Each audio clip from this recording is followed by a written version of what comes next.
అందరికీ నమస్కారం. ఫ్లూటు జింక ముందు పూలు, సింగ ముందు కాదు, కత్తితో కాదురా కట్టి చూపుతో చంపేస్తా.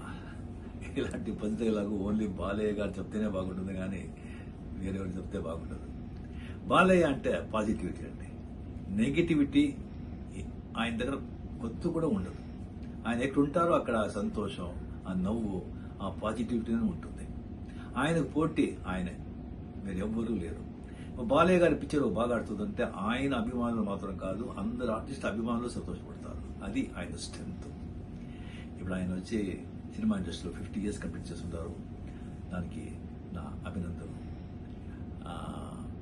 ఆయన వచ్చి ఇంకా సినిమా ఇండస్ట్రీలో ఇలాగే యాక్ట్ చేస్తూ పాజిటివిటీ స్ప్రెడ్ చేస్తూ సంతోషంగా ఇంకా 75 years కంప్లీట్ చేయాలని ఆ దేవుడితో ప్రార్థిస్తాను. I love you Balayya.